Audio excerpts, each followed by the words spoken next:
No money in the bank, no money in the ATM. This is what an economic war looks like. Queues along the block, snaking around street corners and even winding through a McDonald's as people desperately try and take out cash.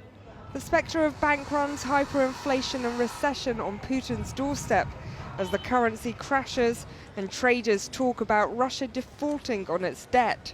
We have a very concerted and indeed unprecedented attempt at causing a financial crisis and deep recession in another G20 member by imposing unprecedented financial sanctions against Russia. The Russian ruble collapsed this morning, 30% wiped off the value of the national currency. It means the ruble is now worth less than 1 cent, a humiliating blow to Putin's sense of power. On domestic exchanges, it's even worse. The ruble nosediving 70%, leaving 55 million Russian households significantly poorer in the space of just 24 hours.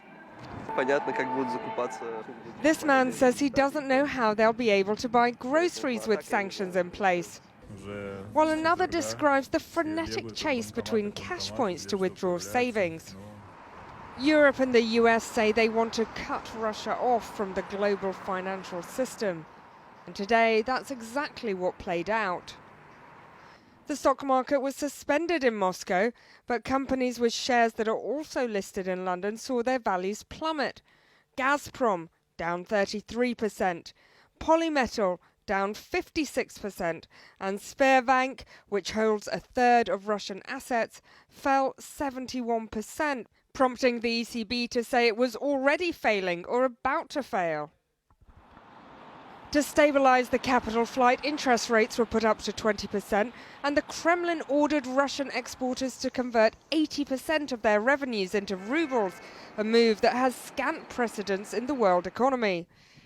At the White House, they claimed the coordinated freeze on Russian reserves and restrictions on the banking system represented the most significant action they'd ever taken, including measures against Iran.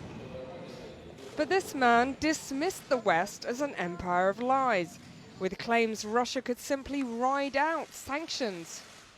Как я его назвал в своем выступлении, это империя лжи пытается реализовать в отношении нашей страны.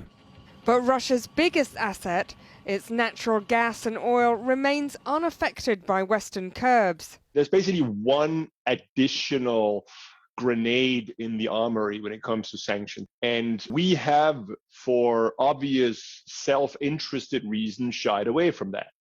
Because if that were to happen, Europe and the UK, Germany and others would be without a very large source of natural gas, which could lead to blackout. Russia is a minnow economy on the world stage, but its stranglehold on energy gives it one great power: the ability to trigger inflation across the West. That was seen in action in record petrol prices at pumps in the UK today.